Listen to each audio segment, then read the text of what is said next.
Muy bien. Hoy es 30 de septiembre. Agosto, 30 de agosto. Ya. No, el tema es que el 30 de septiembre defiendo mi tesis. Y lo único que está en mi cabeza, evidentemente, es eso. 30 de agosto estamos dando inicio a una actividad de esta materia que se llama Análisis Jurisprudencial de la Corte Suprema, de la cátedra del doctor Federico Tea, del Departamento de Ciencias Jurídicas, de la carrera de Abogacía, de nuestra querida Universidad Nacional de José Cepaz.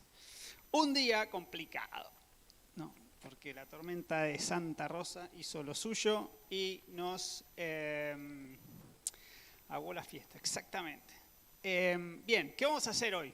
Teníamos previsto dividir esta charla en dos partes. La primera va a ser más formal y es lo que nos convoca: estudiar los fallos de la Corte, ver cómo se diseñan, cómo se diagraman, qué nos dicen, qué componentes hay dentro de un fallo de la Corte, a qué le tenemos que prestar atención, ¿sí? Es una práctica que después nos va a servir para esta materia, quienes estén cursando o a punto de, pero después también para otras, ¿sí? Cuando hacemos derechos humanos, cuando hacemos constitucional, siempre tenemos fallos que vamos a tener que leer, que estudiar, y viene bien de vez en cuando parar la pelota y reflexionar acerca de qué nos podemos encontrar en un fallo del máximo tribunal.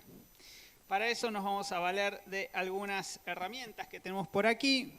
El libro de la cátedra que todos ustedes conocen. Un libro reciente que es del año, vamos a buscar, del año pasado, si no me equivoco. Ya lo tengo por aquí. 2022, ¿sí? De Horacio Rosati. ¿Quién es Rosati? Juez de la Corte. Bien. ¿Es o fue presidente de la Corte?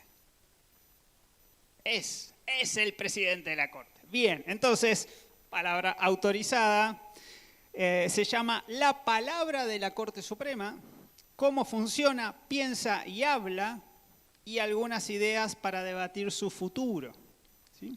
Está editado por Siglo XXI. Entonces, vamos a ver qué podemos sacar de acá.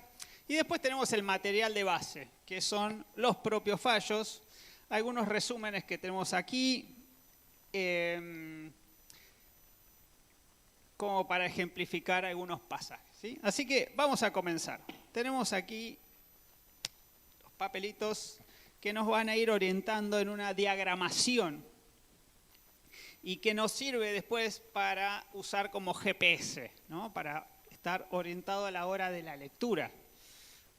Ustedes saben, hay fallos que son largos, densos, complejos, ¿sí? Ustedes son muy chicos, pero nosotros cuando entramos en la facultad nos hacían estudiar el fallo Peralta, que tiene como 50 considerandos, una cosa así complicadísima.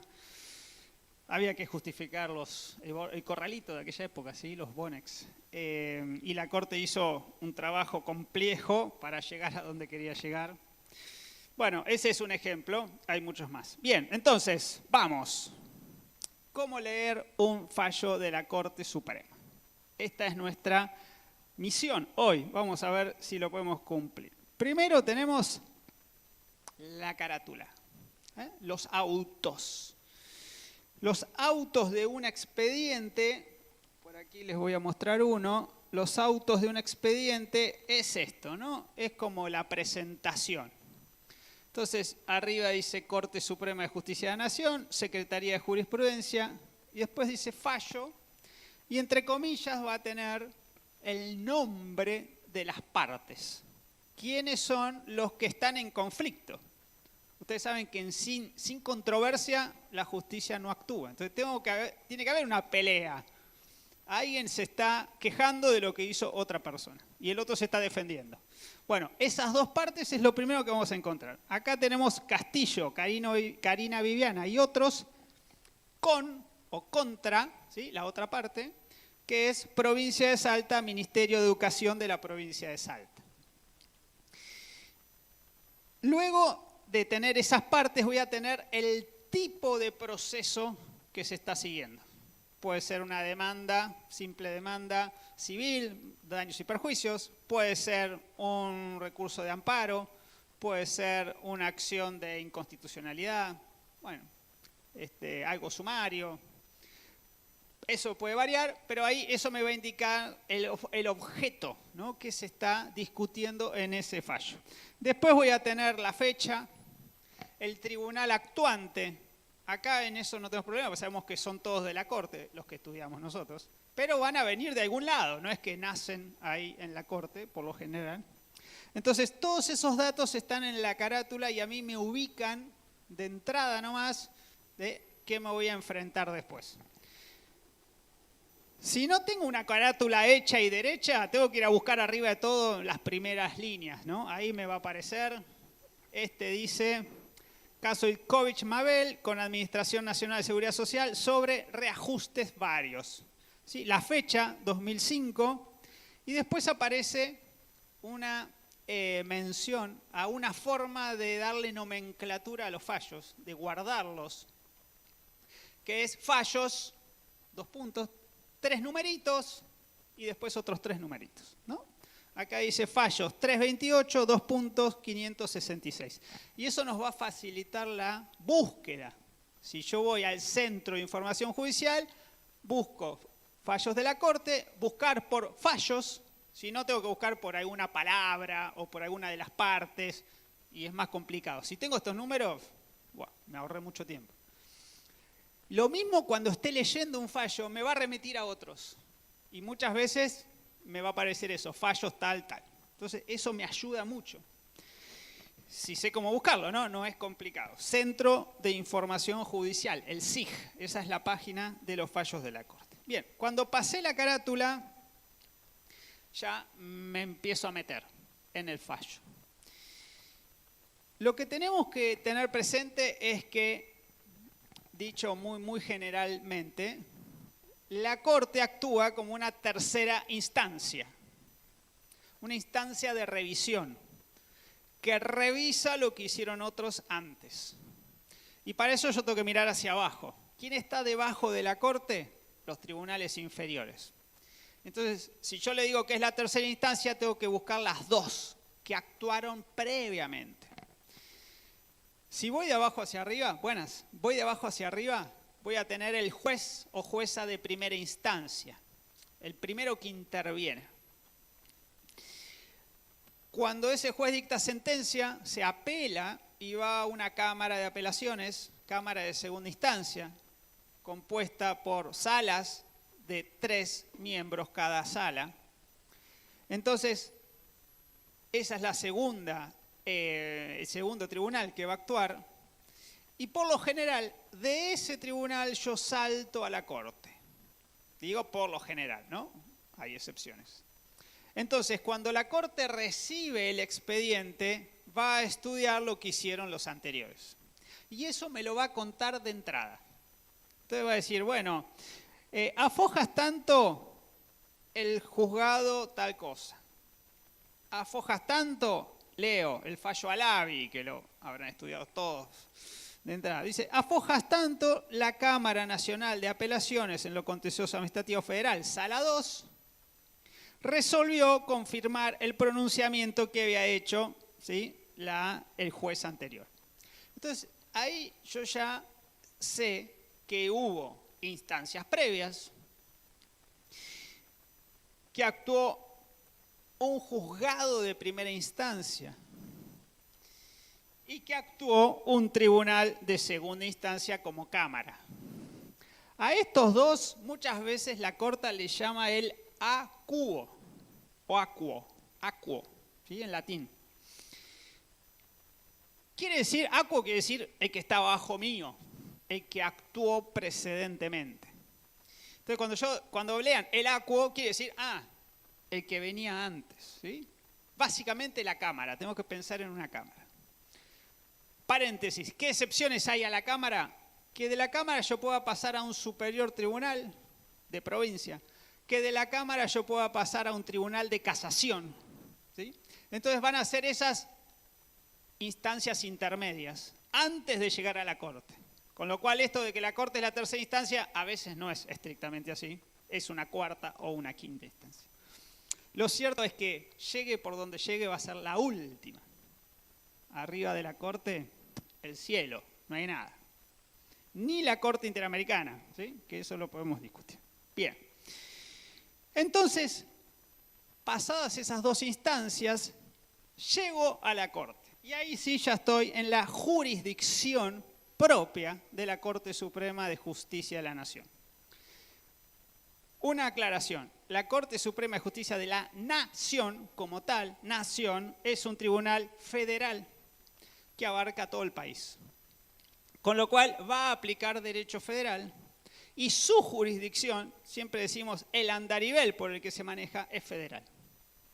Si yo había ido a un juzgado de primera instancia federal y a una cámara federal, no tengo problema, es subir nada más.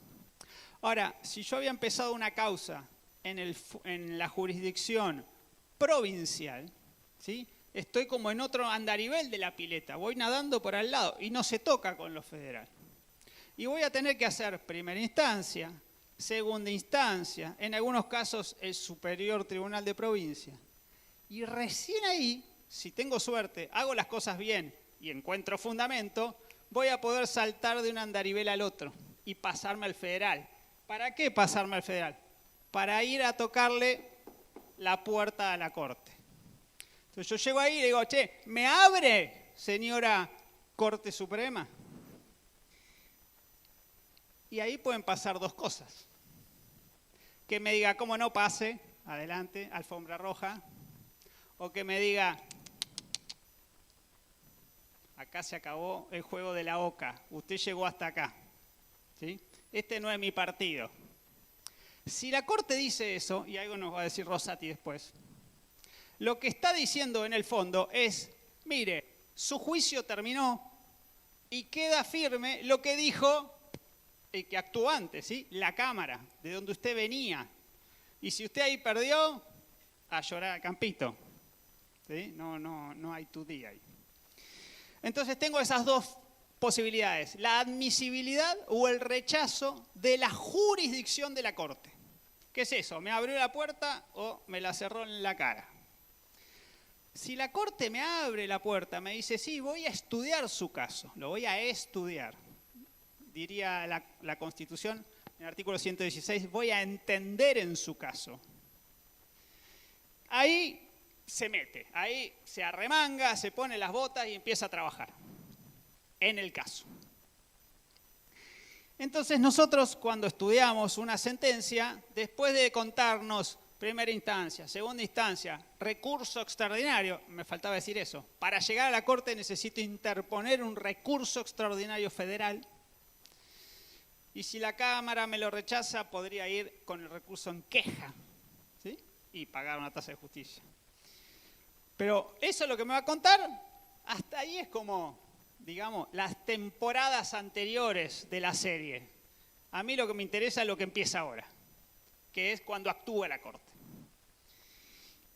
Bueno, ¿y qué me encuentro ahí adentro?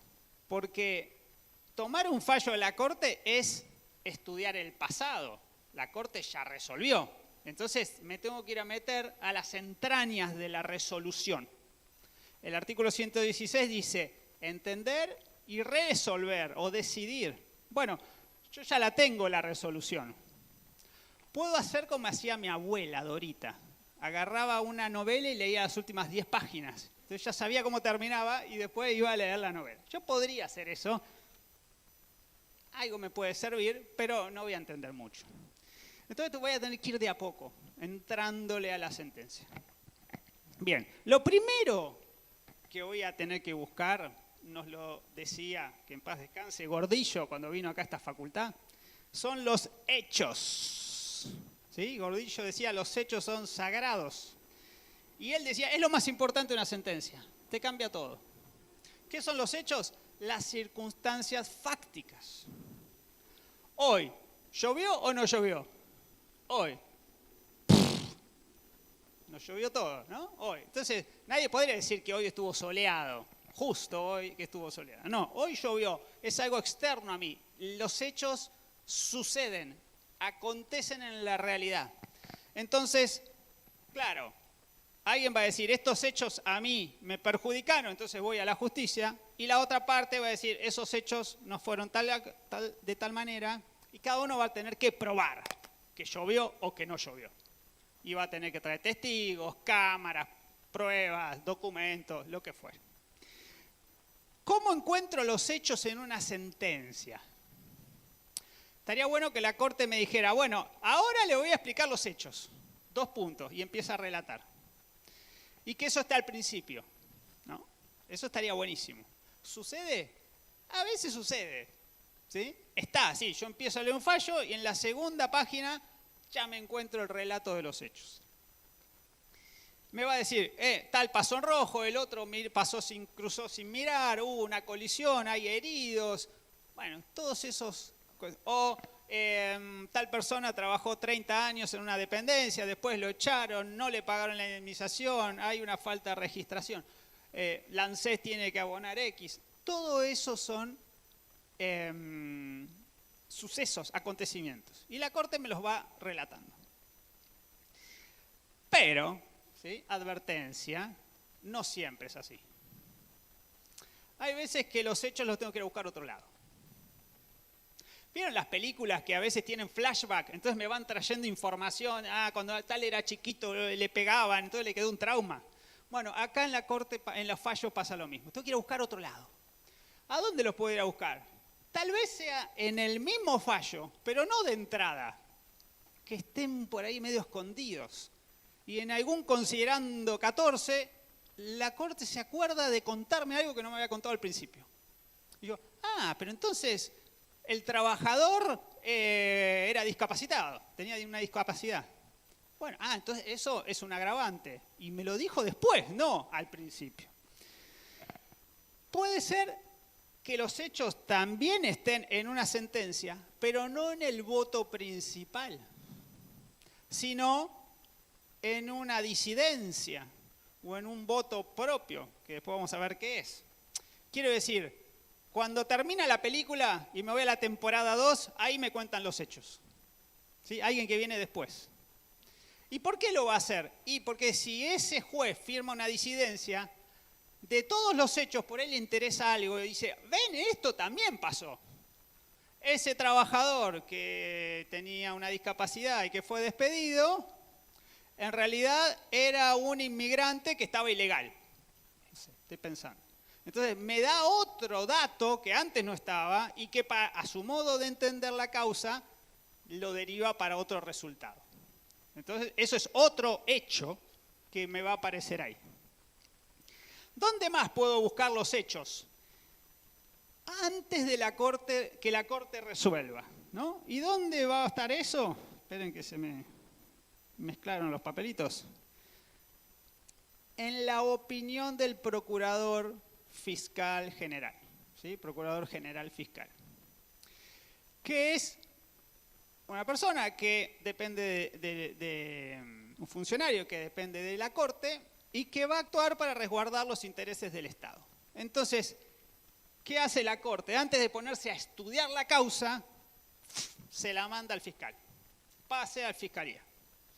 El fiscal hace lo mismo que hace la corte, entiende, estudia la causa, y después da una opinión, porque es un dictamen, que tiene 2 características que tenemos que entender. Que lo que él eleva al tribunal es una recomendación, que no tiene carácter vinculante. Pero atenti, si la Corte... Digamos, con esta recomendación, la Corte tiene que leerla, estudiarla y tenerla en cuenta. Lo que no puede suceder es que no la lea. Entonces, no es vinculante, pero es obligatoria, ¿sí?, su consideración. Entonces, ¿qué vamos a encontrar? Que la Corte va a decir, oído el señor fiscal, resuelvo tal cosa.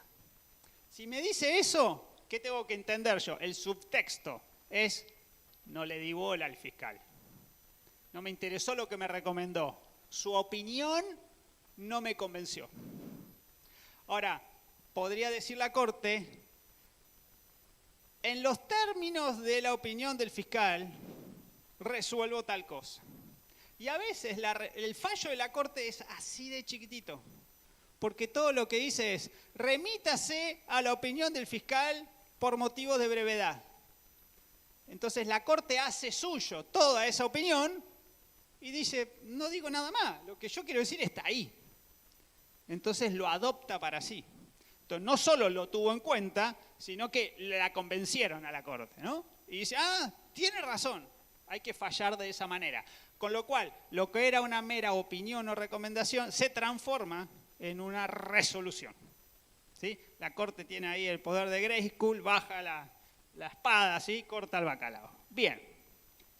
Entonces, ahí tenemos donde... muchas veces, esto iba a decir, muchas veces el fiscal abunda en el relato de los hechos.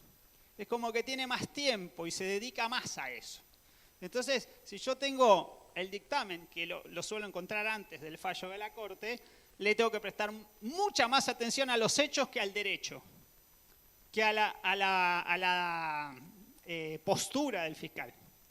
Porque después me va a interesar si la Corte le dio bola. Si no le dio bola, nada, quedó ahí. Ojo, hay dictámenes de los fiscales que han trascendido, que han marcado época. Entonces, tampoco es para desdeñarlos. Bien. Entonces ahí empiezo a caminar en el fallo. Bueno, ya sé de qué se trata, sé cuáles son las partes, sé por qué se están peleando. Y doy una vuelta de tuerca más. Y voy a buscar el derecho invocado. ¿Cuáles son los derechos que cada una de las partes plantean como que están de su lado? Que les asiste. ¿Vieron esa palabra? ¿Me asiste el derecho? Entonces, los derechos invocados, alguien puede decir, bueno, mire, me están conculcando la libertad de expresión, porque me están prohibiendo que yo me manifieste en una asamblea. O me dicen, me están conculcando mi derecho a la privacidad, porque me obligan a que declare si soy de una religión o de otra, como vemos en el caso Castillo. Entonces digo, bueno, ese derecho constitucional o puede ser legal, está de mi lado. Entonces yo lo planteo, bueno, esto es lo que yo quiero que se me respete. Y la otra parte hará lo mismo. Y la Corte va a decir cuál es el marco jurídico. Primero me dio el marco fáctico, ¿sí? Las circunstancias de la realidad. Y después me va a dar el marco jurídico. Con otra salvedad. Hoy me voy a pasar haciéndole advertencias. Lo que digan las partes del derecho invocado, lo tomamos hasta ahí. Porque la propia Corte tiene facultades para decir, sí, esto que me plantean está bien, pero me parece más importante esto otro. O de esto que me plantean voy a tomar la mitad nada más. Es decir, la Corte arma el encuadre jurídico, lo arma ella solita. Con lo que le plantean las partes, pero con lo que ella entiende con su leal saber y entender. Bien, ¿qué más voy a encontrar ahí en el fallo? Imagínense una parte que está reclamando que la despidieron de un trabajo y no le pagaron indemnización, un obrero, va a tener, fíjense, un agravio. El agravio es en lo que se siente perjudicado. Entonces el obrero va a decir, mire, yo tenía derecho a una indemnización por cada año trabajado y mi empleador no me la quiere pagar. Ese es su agravio. Ahí es donde él está lesionado, ¿en qué? En un derecho, porque él tenía derecho a la indemnización.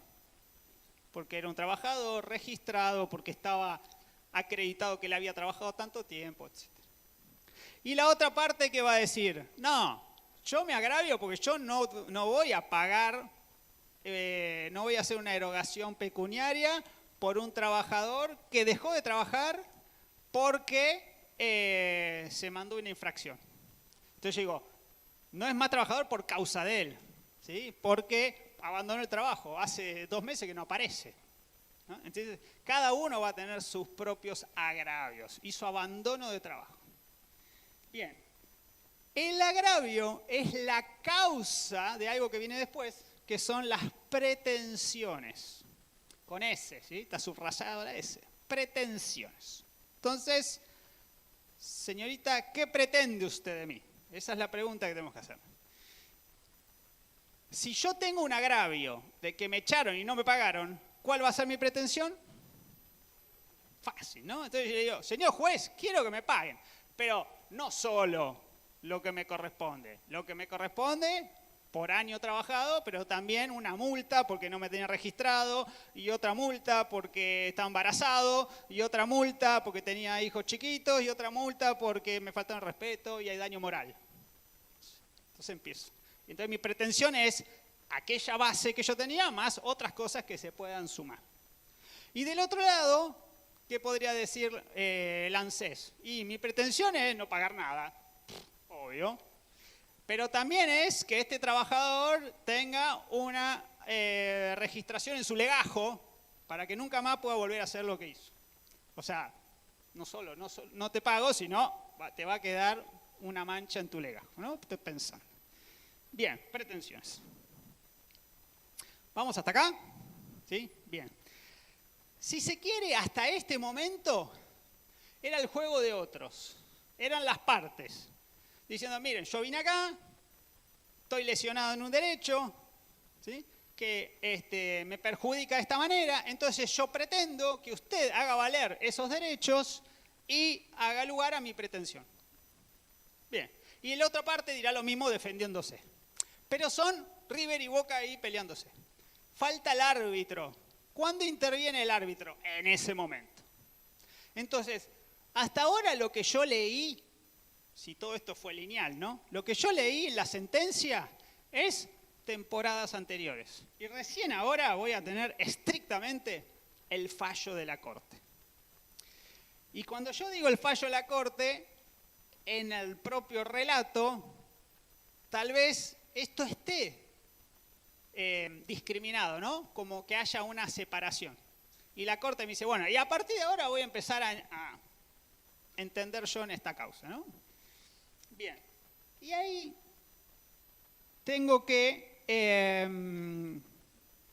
entender dos cosas. Primero, una sentencia tiene una lógica jurídica que implica que va a seguir un razonamiento, ¿sí? Así como un tobogán que puede ir y venir, pero que va a terminar en algún lado, una pileta que está ahí abajo.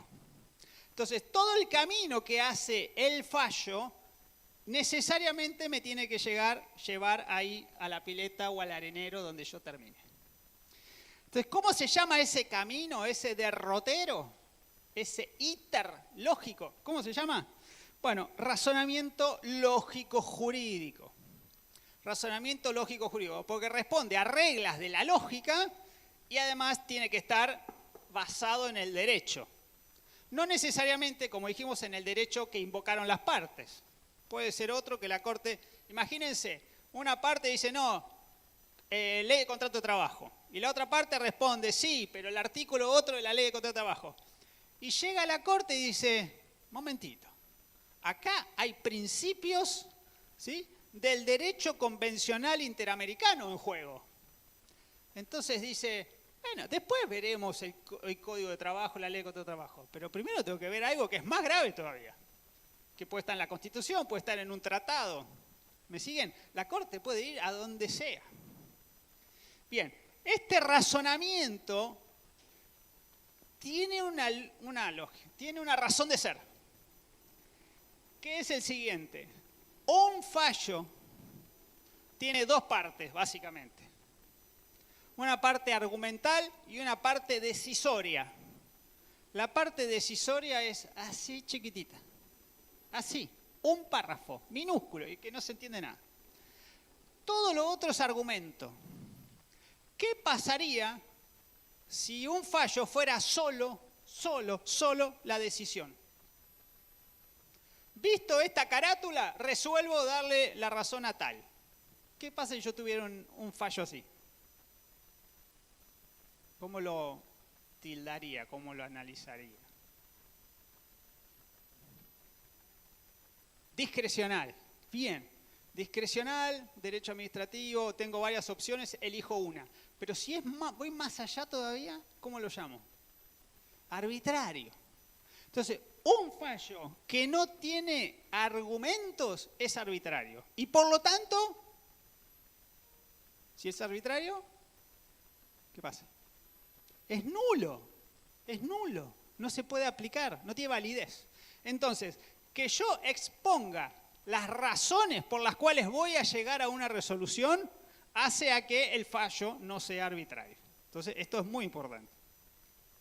Ahora, me adelanto. ¿Qué pasa si un fallo no tiene la partecita de la resolución? Me explica todo, me da un montón de argumentos, pero no tiene la partecita de abajo.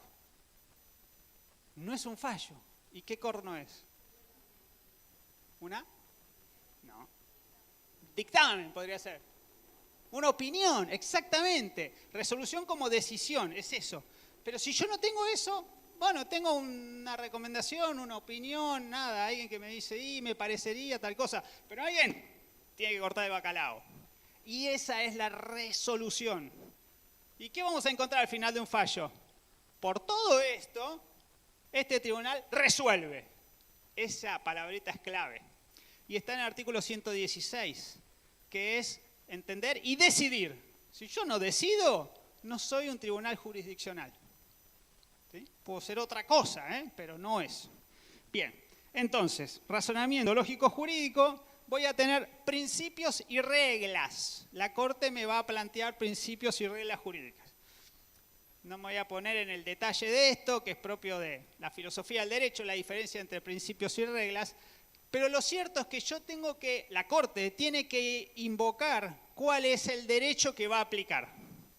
A veces son reglas positivas, otras veces son principios más generales, a veces se va, como dijimos, al derecho internacional, pero tiene que quedar claro, porque además el encuadramiento jurídico que le dé la Corte va a ser parte del holding. ¿Sí? Entonces, eso es central. Bueno, bienvenido. Holding, regla de derecho. ¿Qué es esto? Para muchos es el corazón del fallo. ¿Sí? Atenti, no es la resolución, que la voy a encontrar ahí al final.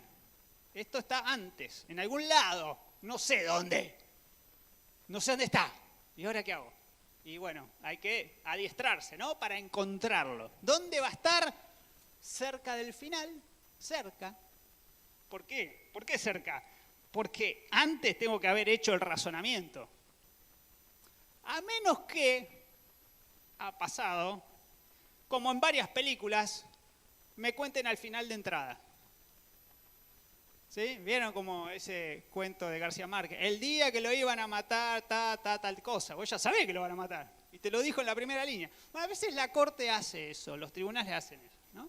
Adelantan su resolución. Y después me explican por qué van a llegar ahí. Bueno, lo cierto es que el holding es una regla de derecho. Y tenemos que entender esto. ¿Qué es el holding? Nosotros estudiamos fallos de la Corte. Obviamente, hay miles de fallos. ¿Por qué tomamos 15, 20 para estudiar en un año? Porque son importantes. Porque lo que resolvieron marcó un quiebre, un parteagua. Hicieron que esa doctrina, se fijara y que todos los tribunales inferiores empezaran a adoptarla, ¿no? Si tuvimos durante 100 años que no se podía romper el vínculo matrimonial y de repente el fallo Seyhan dijo, ahora podés adquirir la aptitud nupcial una vez que se rompió ese vínculo originario. Bueno, eso fue un fallo. A partir de ahí, chao, se acabó. Hay divorcio en Argentina. ¿Sí? Y así hay muchas cosas. Ahora, ¿qué es el holding? Es esa partecita del fallo que marca, ¿sí?, qué va a poder suceder en ese caso y en otros casos, la Corte dice sustancialmente análogos. Los que tengan características de hecho y de derecho parecidas, se van a poder resolver con lo que la Corte resuelve en este. Pero este es para dos partes, nada más. Va a beneficiar o perjudicar a esas dos partes.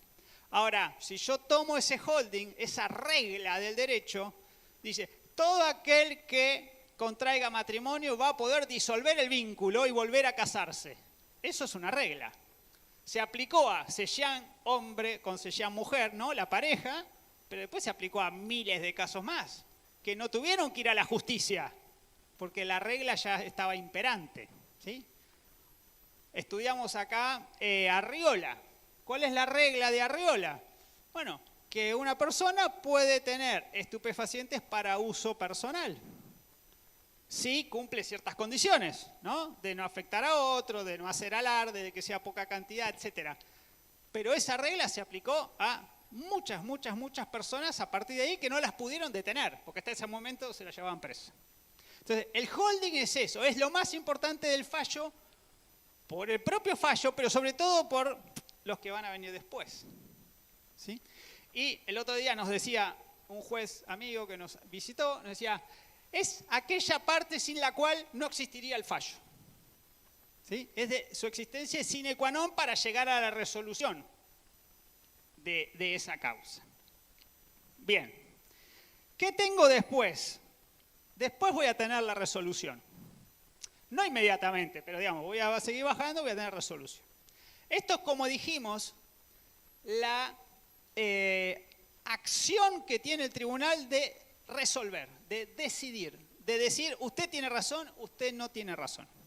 Y como es la corte, esa decisión es en carácter de cosa juzgada. A llorar al campito, no hay dónde ir a quejarse después. No hay dónde ir a revisar ese fallo. Entonces, esta resolución tiene un efecto potente, ¿no?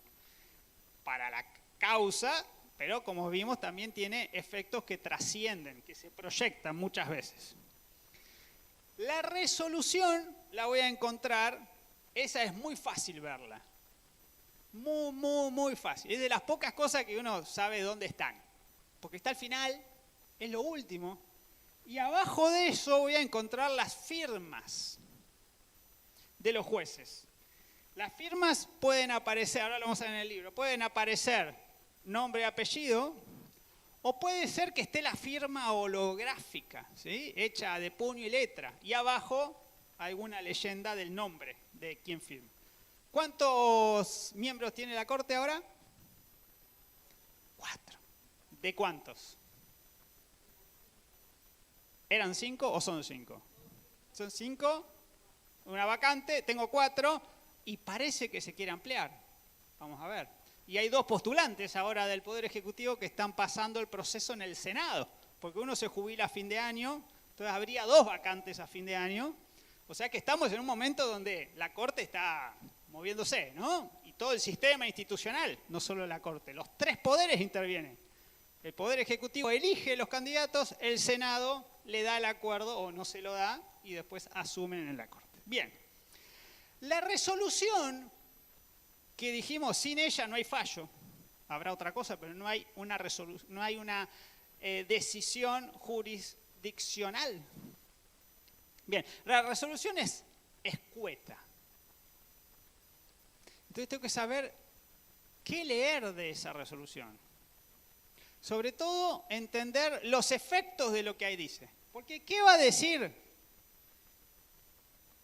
una resolución? Va a decir, básicamente, si la Cámara que actuó antes tenía razón o no. Entonces, ¿qué va a decir? Confírmese la sentencia de Cámara o revóquese la sentencia de Cámara. En la generalidad de los casos, eso es lo que voy a encontrar en la resolución. ¿Qué más puedo encontrar en la resolución? Que me digan, declárese una inconstitucionalidad, que tal vez en las instancias anteriores ni se discutió, pero la Corte de oficio lo puede hacer. Entonces, declara una inconstitucionalidad y después dice qué hacer con el caso. Otras veces dice, bueno, como declaro inconstitucional tal artículo, tal inciso, tal ley, hay que volver a dictar una sentencia. Pero yo no lo voy a hacer, yo soy la Corte, ¿ok? que lo hagan los perejiles que están ahí abajo. Entonces manda a los tribunales inferiores a resolver. No a cualquiera, a los que ya actuaron. ¿Sí? Entonces dice, bueno, ahora con estas reglas que yo te doy, volvé a dictar una sentencia. Bien, ahora me meto con las firmas, pero una paréntesis antes. ¿Qué más puedo encontrar en ese derrotero argumental? Puedo encontrar decisiones complementarias, que también las voy a ver en la resolución. Y le llamamos obiter dictum. Obiter viene de obvio en latín y quiere decir, una acepción es muerte y otro es como dicho al pasar. ¿Sí? Es como algo que yo lo digo mientras voy ahí, me acordé de tal cosa. Pero la clave es que no es el holding. El holding va a estar siempre de alguna manera. El obiter puede estar, puede no estar. Y la Corte lo dice pensando en otros. No en las partes del fallo, sino en otros. ¿Y esos otros quiénes son? Otras instituciones. Empezando por sus pares, Poder Ejecutivo, Poder Legislativo. También podría ser los gobiernos de provincia. También podría ser algún organismo específico, ANSES, AFIP, AGN, el que ustedes quieran. Entonces, ¿qué hace la Corte ahí? Le dice al otro, porque a las partes se pelea A con B. ¿Y yo qué le digo? Usted va preso, usted va libre. Lo dice la Corte, así, y no hay tutía. A los otros poderes no le dice eso. ¿Qué hace con los otros poderes? Los exhorta a actuar de tal manera. Es como que le dice, che, te recuerdo, por ejemplo, al Congreso, que hace 20 años tenés que nombrar al defensor del pueblo. Es tu facultad, no es la mía. Yo te lo digo por si, nada. ¿No? Entonces le moja la oreja a uno. Después le dice al Poder Ejecutivo, exhorta al Poder Ejecutivo a que lleve adelante una política pública de prevención de, no sé, el embarazo juvenil, el narcotráfico. Hoy podría ser las apuestas juveniles, esas cosas. Entonces le dice al otro lo que debería hacer dentro de las facultades que tiene el otro. Porque la facultad de la Corte es resolver un caso, no va más de allá. Entonces, el obiter dictum puede ser que esté y lo voy a encontrar en la resolución a modo de exhortación. ¿Sí? EXH, ¿sí? Exhortación. Bien. Vamos a las firmas. Es muy importante. ¿Por qué? ¿Por qué? ¿Quién me explica por qué? ¿Qué encuentro ahí en las firmas? Claro, el sentido de la resolución. Si hay un voto mayoritario o no. Si yo tengo votos disidentes. ¿Sí? ¿Qué pasa si todos están de acuerdo? Y hay un solo voto. ¿En qué se convierte esta mayoría? En unanimidad. Si yo tengo unanimidad, voy a encontrar llegan las firmas, hoy serían 4. Los 4 votan a favor, del mismo manera, no aclaran nada. Bueno, se acabó. Che, te dieron por la cabeza, 4-0 perdiste. ¿Sí? Ahora, podría ser que 3 voten por mayoría y un ñato vote en disidencia. Ñato, señor juez de la Corte, ¿no? Cortó respeto. Bien, vota en disidencia. ¿Qué quiere decir que es disidente? No es fácil, ¿eh? ¿Qué quiere decir? Podría querer decir 2 cosas y lo vamos a poner en este sentido. Podría ser que no está de acuerdo con el razonamiento, es decir, con las razones que se esgrimieron para llegar a una solución. O podría ser que no está de acuerdo directamente con la resolución. Si yo no estoy de acuerdo con la resolución, digo, tal persona es culpable y va presa durante 8 años. Esa es la resolución. Si yo no estoy de acuerdo con esa resolución y digo, tal persona es inocente, para que lo vean bien claro, ¿no? Bueno, ahí tengo una disidencia clara, ¿sí? Y perdiste 3-1. 3 dijeron culpable, 1 dijo inocente. Ahora, podría ser el caso que yo tenga un voto concurrente. Este voto concurrente, ¿a quién se va a acercar? ¿A la disidencia o al voto mayoritario? A la mayoría, exactamente. Entonces, voto mayoritario y voto concurrente van juntos. ¿En qué sentido van juntos? Que al final de cuentas se suman para ver la mayoría. Siempre en un fallo, el voto mayoritario tiene que ser de la mitad más 1 de los miembros. Si yo hoy tengo 4 jueces, ¿no?, en la corte, 2 votan de un lado y 2 votan del otro, no hay fallo, no pueden empatar, ¿sí? O imagínense que uno está de licencia, entonces siempre tengo que contar la mitad más 1. Ahora, ¿qué es un voto concurrente? ¿Qué es un voto concurrente? ¿Está de acuerdo con la resolución? ¿Tal persona es culpable? Sí, está de acuerdo.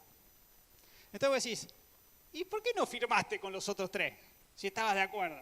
Bueno, porque precisamente tiene un razonamiento diferente. Es decir, en lugar de llegar a la pileta por acá, llegó por este lado. Entonces dijo, no, a mí me parece que habría que tener en juego otros hechos de la causa. Entonces es como que agarran el foco e ilumina otra parte de lo que sucedió.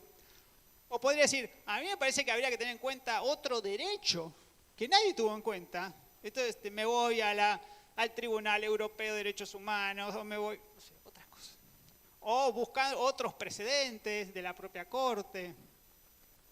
Lo cierto que al final de ese camino va a derivar al mismo lugar que el voto mayoritario. Entonces yo digo, tengo 2 mayoritarios, un concurrente y de este lado una disidencia. Bueno, salieron 3-1. Pero tengo que contar 2 más 1 contra 1 del otro lado.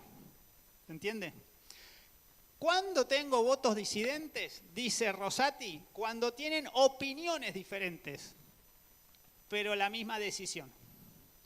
Muchas veces vamos a encontrar fallos donde pareciera que los jueces se lucen, que parece una cuestión de ego, ¿no? Entonces uno se florea por un lado, el otro se florea por el otro. Y vos decís, ¿por qué no se juntaron y se pusieron de acuerdo antes y tomaban un poquito acá? Porque si después iban a llegar al mismo lugar. Pero no, bueno, van como, sí. Mi amigo Fight, que en paz descanse, todos queremos ser Fight. No solo era un maestro de eso, sino que se autocitaba. Entonces te decía, como yo te dije hace 20 años y no me diste bola, bueno, acá. Y ahí me quedé solo porque era disidente. Voté en minoría. Y ahora los convencí a todos. ¿Ven que vieron la luz? Entonces todos votan. Excelente. Bien, entonces, ¿qué más tengo? Creo que dije todo. Vuelvo a las firmas. En las firmas yo voy a poder resolver el sentido del voto. Entonces tengo, si no dice nada abajo de una firma, ¿ah? Dice Juan Carlos Maqueda y no encuentro nada. ¿Qué quiere decir? No me aclaró nada entre paréntesis. ¿Se olvidó? ¿Qué quiere decir? ¿Qué quiere decir? ¿Cómo vota? Con la mayoría, exactamente. El que no dice nada, es porque es parte del voto de la mayoría. ¿Sí? Ahora, si dice algo entre paréntesis, atente, ya no es mayoría. ¿Qué es? Bueno, puede ser en disidencia, bueno, ya cruzó la calle, ¿sí? Entonces está contra la mayoría. Contra mayoría, no suma para la mayoría, resta. 3 contra 1, allá está la disidencia. ¿Sí? ¿Qué más podría decir? Podría decir por su voto. Por su voto. ¿Qué quiere decir eso? Voto concurrente. Fíjense el prefijo, concurrentes. Corre con la misma suerte. Después vamos a ver algo sobre correr. Corre con la misma suerte, concurrente. Eso se dice por su voto. Hasta ahí es fácil. Sumo para acá o está enfrente y resta, ¿no? Pero podría tener algún caso que me dijera, disidencia parcial.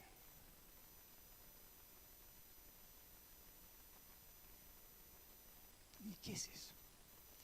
Entonces, ahí voy a tener que transpirar. Entonces, tengo que ir a leer el fallo de ese señor que me dice que disiente en una parte del voto mayoritario. Entonces, como ustedes ya son expertos y expertas, ¿qué es lo que tengo que mirar? Bueno, si disiente en la resolución, si en eso no coincide, estamos en problemas, ¿sí? Es una disidencia, ¿sí? Salvo algo menor. Muchas veces empiezan así esos votos. Considerando 1 al 14 del voto, ¿sí? Remítase a la brevedad, por razones de brevedad. Quiere decir que coincide con esa parte del voto. Pero a partir de considerando 15 agarra otro lugar. Entonces, bueno, entonces ahí se apartó en el razonamiento. Pero todavía me falta ver a dónde llegó al final del camino. ¿Sí? Y como yo les dije, la resolución me puede decir, ratifíquese o rechácese el fallo de Cámara, declárese una inconstitucionalidad, algún obiter dictum, varias cuestiones, y vos lo voy a tener como punto 1, punto 2, punto 3. Eso en la resolución sí está muy claro. Después va a decir con costas, publíquese, notifíquese, esas cositas procesales. Ahora, tal vez de los 3 puntos de la resolución coincide con uno y con otro no. Entonces, y ahí está la disidencia. Que sea una disidencia concreta, hecha y derecha, pero parcial. Entonces yo puedo tener un voto que sea parte mayoritario y parte disidencia. Bien complejo, ¿no? Pero puede pasar, para que estén atentos. Bien, ¿vamos hasta acá, más o menos? ¿Sí? ¿Paró la lluvia o no paró? Ahora paró, parece que paró. Bien, vamos al amigo Rosati, con su libro, vamos a leer algunas cositas que abonan a todo esto. Les voy a leer rápidamente algo del índice, para que sepan de qué se trata el libro, ¿no? Es una investigación cuantitativa a partir de 400 fallos más o menos, y de ahí hace un análisis cualitativo. ¿Qué pasó? Sí, 400, sí. Creo que por acá. 386 sentencias bajo la lupa, dice. Bien, y después de ahí saca conclusiones, ¿no? Cualitativas, hace un análisis. Hay una parte histórica, son fallos a partir del año 73. Y él dice que la clave es el año 84, que hay un quiebre. Y es simple la razón. ¿Por qué? ¿Por qué? Vamos, Susana. Claro, por la democracia. Entonces fíjense la impronta que tuvo el régimen político en las sentencias de la Corte. ¿Teníamos Corte Suprema durante la última dictadura genocida?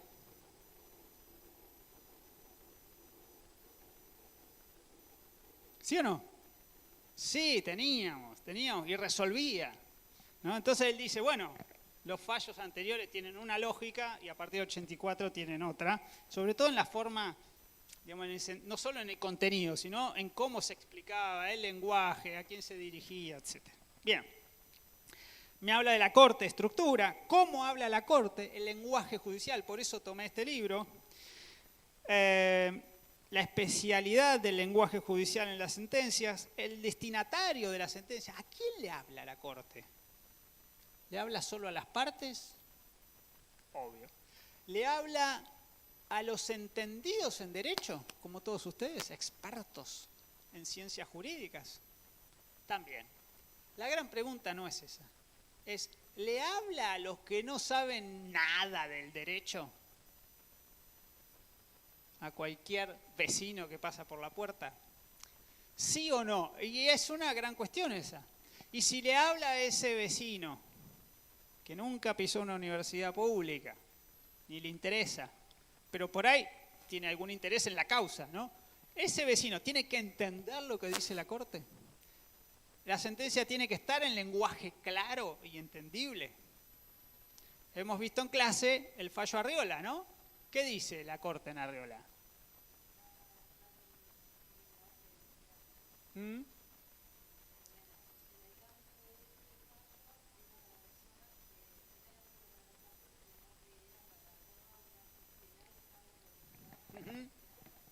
Bien, ¿y a quién afecta ese flagelo? Enfocado a los jóvenes, claro, que eran las víctimas principales del flagelo de las drogas, ¿no? Del narcotráfico. Dice, bueno, como esta sentencia la tienen que entender todos los pibes, los pibardos de la plaza, para que sepan que 2 facitos pueden tener, más no, entonces lo escribe de una manera, dice, yo no estoy a favor del narcotráfico, ¿sí? Hay otros fallos que la Corte dice, yo no estoy en contra del ambiente, ¿sí? Hay uno que vemos cohíbe. Dice, pero voy a explicar esto. Bien. La temporalidad de las sentencias, dice Rosati, la temporalidad es cuánto tardas en dictar una sentencia, cuánto tarda cada juez, porque los jueces dentro de la Corte se van pasando las causas hasta que entre todos llegan a cierto consenso. Y después los tiempos, él dice, habla de macro tiempos, ¿no? Más amplio. Después dice cómo se gestan los fallos, cómo se redactan.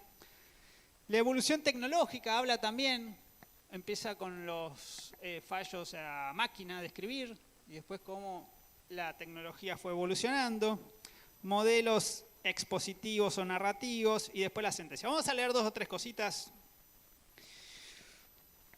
Yo les dije, tenemos que ver los fallos, tenemos que ver los hechos, ¿no? Decía Gordillo. Pero Gordillo también nos advertía, ojo con lo que no se dice, con las omisiones. Muchas veces la Corte calla, ¿sí? Calla adrede, calla porque quiere ser escueta, calla porque manda mensajes, ¿no? Y yo los tengo que decodificar, leer entre líneas. Entonces Rosati dice, el no decir de la Corte puede ser porque usa omisiones, porque usa ambigüedades o vaguedades, también las estudiamos en clase, o cuestiones que son implícitas, que las deja entrever como metamensaje. También cuando aplica el artículo 280 del Código Procesal, ¿no? La planchuela. ¿Y qué es eso? Hay quienes dicen es una falta a la democracia, a la república, porque no te doy las razones por las cuales te rechazo. Miren cuando dijimos al principio, llego, le golpeo y no me deja pasar. Ni siquiera me contesta. Me tira un papelito por abajo de la puerta y que dice 280, a llorar al campito. ¿Qué dice Rosati? Lo que la Corte dice cuando desestima una presentación invocando el artículo 280 es que el caso no es pertinente para generar su intervención. Lo que la Corte no dice es quién tendría la razón en la intervención. No le da la razón a uno o a otro. Lo que dice es yo no voy a actuar. ¿Sí? No lo dice de manera explícita, aunque al rechazar el planteo por aplicación del 280, lo que queda judicialmente firme es el pronunciamiento del tribunal inferior, de Cámara, ¿no? Cuyo cuestionamiento se decide no tratar. Después dice, el encuadramiento fáctico jurídico también puede variar. A veces rechaza por defectos procesales una causa y no se pone a estudiarla. Dice, no sé, el recurso extraordinario estuvo mal presentado, fuera de término, excede el alcance, o no es el tribunal competente este. Y decir, está bien, pero ¿y quién tiene razón? No me lo dice, simplemente me rechaza. Cuestiones que devienen abstractas, conflictos de poderes. Hay una fórmula que se llama cuestiones políticas no justiciables. Y es como decir, ahí no me meto, que lo resuelvan los otros 2 poderes. Les pongo un caso, un ejemplo. La inhabilidad moral de un diputado o diputada. La Corte ha dicho, eso lo tiene que resolver la propia Cámara. ¿Sí? O otro ejemplo que nosotros estudiamos, el caso CFK como presidenta del Senado en pandemia, que va y le dice, ¿podemos fallar de manera virtual? Hoy nos parece una pregunta tonta, ¿no? Dicen, dale, poné una cámara en Zoom. Bueno, pero en ese momento era crucial. ¿Y la Corte qué le dice?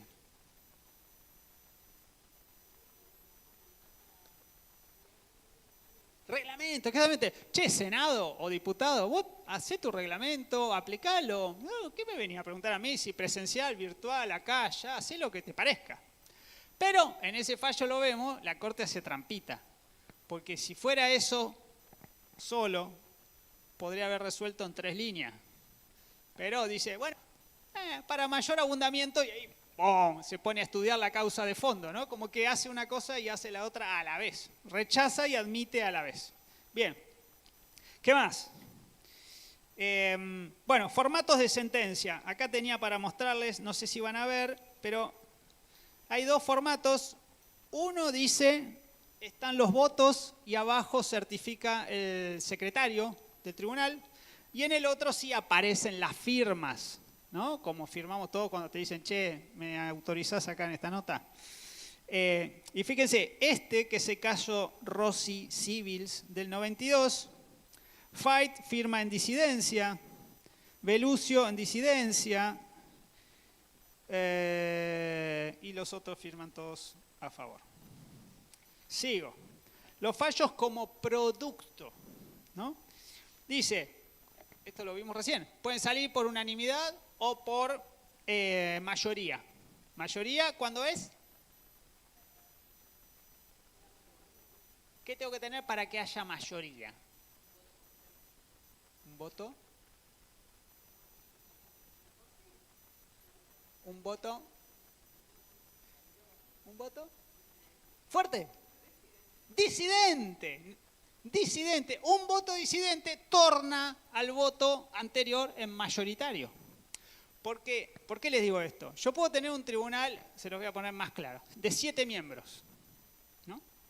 Hemos tenido, allá por 2007, 2008, por ahí teníamos 7 miembros, bien. Pero, bueno, Zaffaroni, que es un capo, lo invitan a dar una conferencia a Roma y se va. Y Hayton de Nolasco estaban con problemas físicos.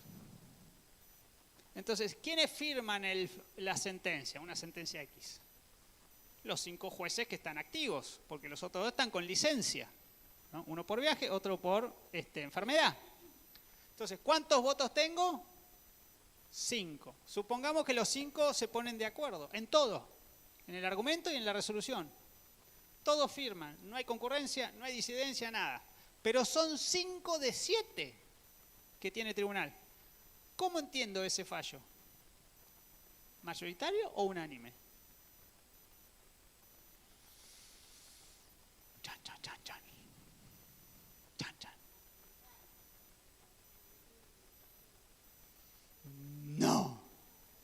No, porque siempre es todos los presentes. ¿Vieron como cuando contamos en diputados? Todos los presentes. Entonces, para que no sea mayoritario, uno de los presentes tiene que haber votado en disidencia. Perdón, para que no sea unánime, uno de los presentes tiene que haber votado en disidencia y torna al fallo en mayoritario. ¿Estamos? Bien.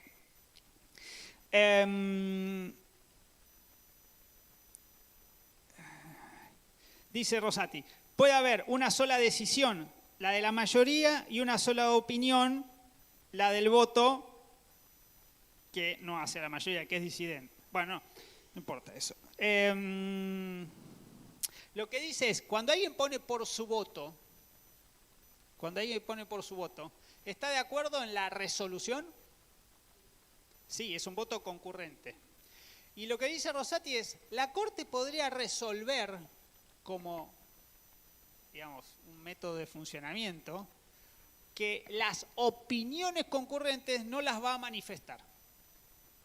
Entonces, ¿eso qué implicaría? Que cuando se juntan ese día, el jueves o martes, no sé, en el acuerdo, ellos solos se juntan, alguien dice, che, yo estoy de acuerdo que hay que declararlo culpable, pero por estas razones. Y el tribunal como tal podría decir, las razones tuyas, las mías, las de él, no importan. Importan qué vamos a resolver. Entonces, todo eso quedar subsumido en un solo fallo. Podría suceder eso. Pero lo que dice Rosati es, esta Corte, porque compara con otros tribunales, decide no hacer eso. Decide contarte a qué resolución llega cada juez, pero también contarte qué opiniones tiene cada juez. Y da el caso de sentencias donde todos son votos individuales. Por su voto, por su voto, por su voto, por su voto. Las hay. Y vos decís, macho, no pueden acordar nada ustedes. Es como que cada uno llegó y dijo, ay, yo digo esto, y el otro dijo, yo digo esto. Pero después llegan al mismo lugar. Entonces son votos concurrentes, pero ninguno se junta, ninguno se suma. Porque por lo general yo tengo 2 o 3 que votan igual. Y alguno que es concurrente y alguno disidente. Pero a veces tengo muchos individuales, ¿no? Desde la opinión. Bien, ¿qué más? Ya terminamos, falta poquito. Estilo narrativo. Habla de secuencialidad cronológico-fáctica y secuencialidad lógico-argumentativa. Entonces, ¿qué dice él? Piensa en una película. ¿Qué suelo encontrar en un fallo de la Corte? Que primero me cuenta los hechos más viejos y va siguiendo a los hechos más nuevos. Y que primero me cuenta, para decirlo simple, las causas y después la solución que me va a dar. Como que yo me tiro el trampolín del tobogán arriba, voy bajando y llego hasta acá. Esos serían formas narrativas lineales, ¿no? Yo pongo una película, empieza, sucede el hecho, hay una muerte, una investigación, detienen al sospechoso, lo juzgan, va preso. Entonces, voy siguiendo una linealidad cronológica. Entonces, Rosati dice, eso puede ocurrir, pero no me la voy a hacer fácil. Puede ser que no sea así. Y dice él, a veces te cuento el final de entrada. Este tipo va a ir preso. O se murió en la cárcel. O lo que fuera. Y después te digo por qué. Y voy pasando los hechos. Pero también puede suceder en el razonamiento lógico. ¿Vieron? Premisa mayor, premisa menor, conclusión. ¿Vieron cuando estudiamos modus tollens, modus ponens? ¿Se acuerdan de esas cosas? Bueno, voy a mandar el secundario otra vez. Hacer lógica deóntica. Bueno, él dice, eso que es el método deductivo clásico, puede ser al revés. Y de entrada te cuento la solución y después te diciendo cuáles son las premisas en las que basé esa solución. Puede suceder así también. ¿Qué más? Ya vamos terminando.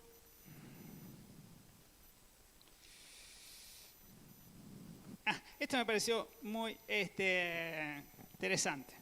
Extensión de los fallos. Extensión, ¿cuán largos son? ¿Cuántas páginas tiene? Según la materia que tratan. ¿Cuál es el objeto del fallo? ¿No? ¿Vieron las ramas del derecho? Bueno, voy a ir de los que tienen menos extensión a los que son más largos. Comercial, laboral, procesal constitucional, provincial municipal, civil, tributario, ahí se despega un poco, previsional, electoral, administrativo, y después ya más arriba viene penal, ¿y cuál es el número uno, el number one? No, eso es administrativo, ya lo dije, era el tercero administrativo. Es fácil, ¿cuál es el más importante para la Corte? Fuerte. Constitucional. Entonces, si voy del más importante para abajo, tengo constitucional, penal, administrativo en el top 3. Si uno entiende que la extensión hace a la importancia, ¿no? Puede no ser así necesariamente. Bien, y termino. Conclusiones del presidente de la Corte. El modo de decir de la Corte comparte las características propias del lenguaje jurídico como el lenguaje de especialidad. Vieron cuando yo le dije, no es para todo el mundo, es para los que saben la materia, que reviste un carácter mixto, en parte natural y en parte técnico, parte y parte, dice. Eso deja una percepción dominante. Debe ser el público adicionado, quiere decir el que no es experto, quien realice el esfuerzo por entender el lenguaje, y no el emisor, o sea, el tribunal, quien deba preocuparse especialmente por el auditorio. ¿Sí? O sea, todos ustedes son leídos, diría mi abuela. Necesito un traductor. ¿Y quiénes son los traductores? Ustedes se tienen que ganar la vida haciendo algo. Ustedes, dice, en primer lugar el juez y en segundo lugar el abogado de parte. Para eso estudian. Bien. Segundo, el lenguaje de la Corte está integrado por un contenido que dice centro de atención del mundo académico, periodístico, el gran público, pero también por la forma, cómo lo dice. Y por añadidura, cómo no lo dice. Y el tiempo, es decir, cuándo lo dice. Nosotros a veces estudiamos, ¿cuánto tardó la Corte en resolver desde que empezaron los hechos, o cuánto tardó en resolver desde que el procurador emitió su dictamen, ¿no? Y eso nos dice muchas cosas. ¿Tiene plazo la Corte para resolver? No. Pueden pasar 10 años, ¿sí? Una causa ahí esperando hasta que se junten los votos, decimos, o tengan interés en resolverla. Bien, la redacción de las sentencias de la Corte es un proceso evolutivo, plural y complejo. Evolutivo, va avanzando la confección, plural porque son muchos los que intervienen, y complejo, bueno, por alguna razón no es simple.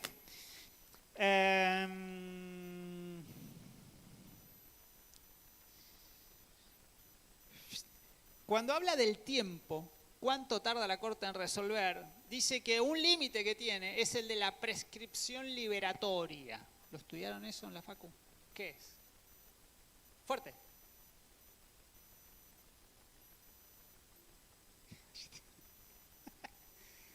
¿Qué es la prescripción liberatoria? Pasa el tiempo y ¿qué ocurre? No lo puedo perseguir, ¿sí? Entonces dice, eso es un límite para la propia Corte. Después hay formas de apurar un fallo. Che, dale, apurá, resolvé antes. ¿Cómo hace la Corte para resolver antes? Fuerte. Con el per saltum. ¿Sí? Con el per saltum la Corte resuelve rápido, antes. ¿Por qué? ¿Cómo lo hace? Se saltea una instancia. De primera instancia iba a ir a Cámara. Ah, no, la Corte dijo, traelo para acá, que lo voy a resolver yo. ¿Sí? Es una falta. En lugar de extenderse en el tiempo, lo acota el tiempo. Después habla del 280, etcétera, etcétera.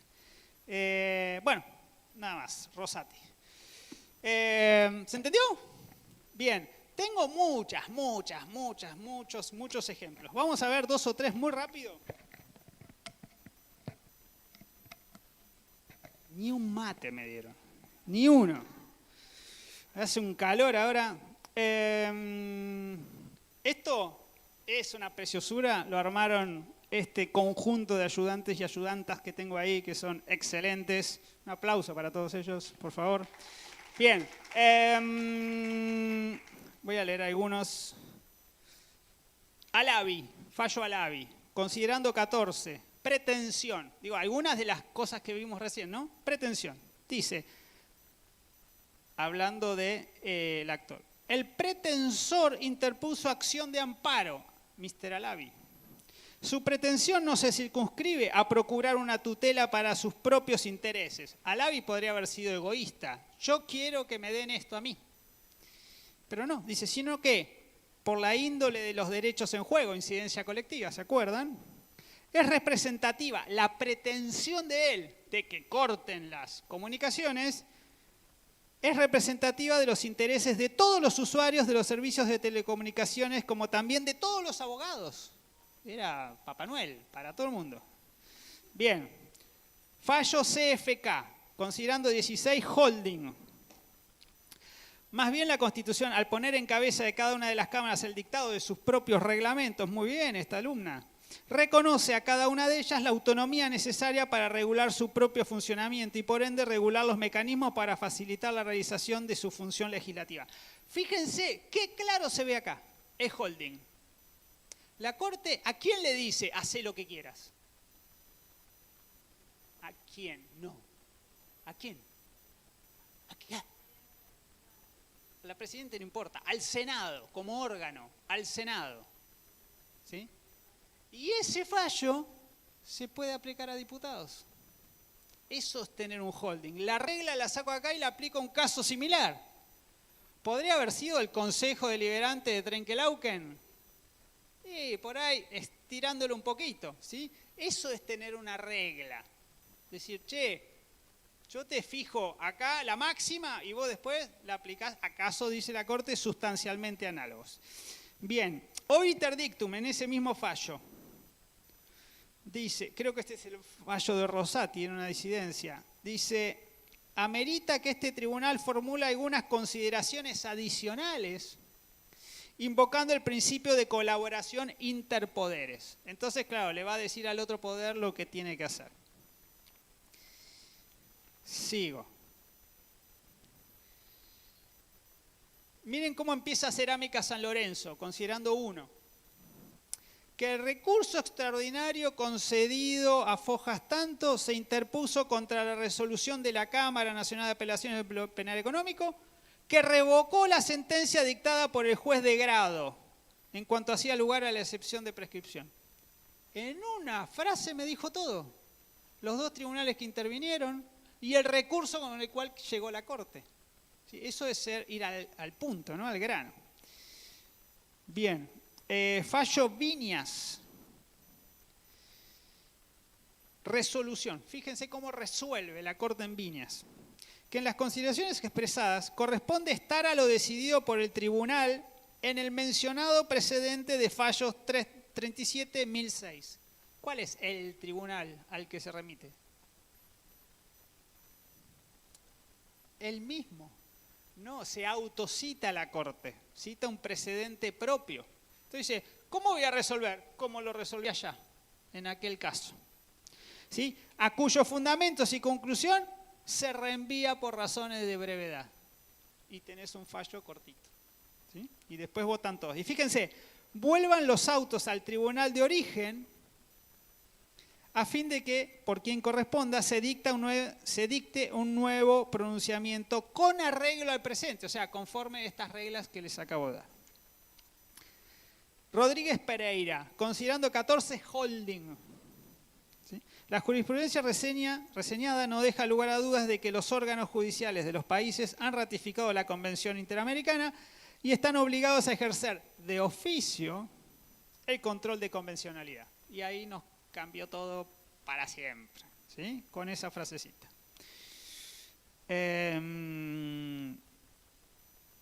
Resolución de Rodríguez Pereira. Por ello, oída la señora procuradora fiscal, ¿le dio bola o no le dio bola? No, si solamente la escuchó, no le dio bola. La escuchó, pero no le dio bola. El tribunal resuelve, 1, declarar formalmente admisible el recurso extraordinario, es decir, pase, y la declaración de inconstitucionalidad del artículo tanto, 2, confirmar en lo restante el pronunciamiento apelado. Confirmar el pronunciamiento apelado. ¿Qué hace con la sentencia de Cámara? ¿La mantiene o la revoca? La confirma, la mantiene, ¿sí? O sea, vuelve a lo que dijo ese tribunal. Este fallo es Rodríguez Pereira también. Agravios. Los agravios de la recurrente respecto de la sentencia de Cámara son los siguientes. Fíjense, agravios. Se cuestiona la interpretación de un artículo. No analiza el caso de autos, Se alza contra el precedente de la Corte en la causa tal. Atenta contra el principio de estabilidad, Es arbitraria por tal cosa, vulnera los derechos por tal cosa. Todo eso me está afectando la sentencia anterior. Entonces, es lo primero que le digo a la Corte. Che, mirá lo que me hicieron. Me cortaron un brazo, una pierna y una nariz. ¿Sí? Eso es lo que... Arenson. El holding de Arenson que nos encanta a todos, sobre todo a los petizos. Al cabo, nadie es más alto que la Constitución. Hermoso. Antecedentes jurisprudenciales. ¿Qué puede hacer la Corte? Citar sus propios precedentes. Y acá ¿cómo se llama? En Arenson dice... Uy, se me va a caer. En Arenson dice... Fallo Colavini del 78, Basterrica del 86. Montalvo del 90, Arriola 2009. ¿No? Entonces, ¿se acuerdan que en ese fallo iba y venía para acá, para allá? Bien. Obiter, ahí en Arriola, dice, punto 1, declarar la inconstitucionalidad, Y punto 2, adoptar medidas de salud preventivas y exhortar a todos los poderes públicos a formar una política de Estado contra el trato ilícito de estupefacientes. Castillo, bueno, tengo un holding. Castillo me habla de la relación medios-fines. ¿Se acuerdan cuando veíamos principio de razonabilidad? Entonces dice, si los fines que busca la norma son legítimos, ¿cuál es la finalidad? Pero también si los medios para llegar a ese fin son adecuados, dice. Categorías sospechosas. El Estado no pudo aportar elementos de entidad suficiente que demuestren lo contrario. ¿Se acuerdan? Se invertía la carga de la prueba. Obiter dictum, en Castillo. Exhortar al Ministerio de Educación de la provincia de Salta, a las autoridades pertinentes, a instrumentar las medidas necesarias para adoptar los contenidos curriculares y para controlar de manera sistémica el cumplimiento de las pautas fijadas en esta sentencia en las escuelas públicas. ¿Sí? O sea, fíjense, ahí ya no es a otros organismos federales, también va a organismos provinciales, el obiter. Dictamen del procurador. Dice que tanto los antecedentes de la causa como las razones por las cuales, fíjense, las razones por las cuales corresponde hacer lugar a la demanda. Esas razones son el argumento lógico jurídico, el caminito. Bueno, todo eso, ¿dónde están? ¿A dónde los encuentra la Corte? Dice, están adecuadamente formulados en el dictamen del señor Procurador General, al que cabe remitirse en razón de la brevedad. ¿Lo escuchó al Procurador? Sí. ¿Le dio bola? Sí. Dijo, firmo. ¿Dónde? Usted tiene razón. Me ahorró trabajo, no tengo que hacer nada más. Bien, una más y nos vamos. Razonabilidad en Hoff. Cuidadosa prueba sobre los fines y sobre los medios. Los fines tienen que ser sustanciales y no meramente convenientes. Los medios no tienen que hacer una genérica adecuación a los fines, sino promover efectivamente y que no existan esos fines y que no existan alternativas menos restrictivas de los derechos. ¿Sí? Todos los 4 pasos que teníamos que dar, ¿vieron? Para romperse una costilla, ¿cómo explicamos? Rompiendo una costilla. Bien. No sé si me queda algo importante.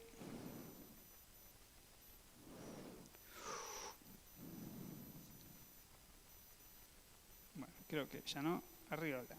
Vamos a ver uno de Arriola y dejamos por acá. La Corte resuelve hacer lugar a la queja. ¿Qué era una queja? ¿Alguien que patalea? ¿Qué es una queja? ¿Pero qué era? Formalmente. Como un recurso extraordinario. Cuando me rechazan el extraordinario voy en queja. Entonces eso analiza la Corte. ¿Y qué hizo? Hace lugar a la queja. Le da la razón. Bueno, pase. Le da la razón, no. La admite a la queja. Declara procedente recurso extraordinario. Declara la inconstitucionalidad del artículo y deja sin efecto la sentencia apelada. Entonces, ¿qué hizo con la resolución de Cámara? La dio vuelta. Admitió la queja, estudió la causa e invirtió la resolución. Pero no se quedó ahí. Dijo, exhortar a todos los poderes públicos a asegurar una política de Estado contra el tráfico ilícito de estupefacientes y adoptar medidas de salud en adecuado cumplimiento de los tratados internacionales. Bueno, dicho todo esto, les pido un fuerte aplauso para mí y nos vamos a la segunda parte de esta charla, si tienen ganas.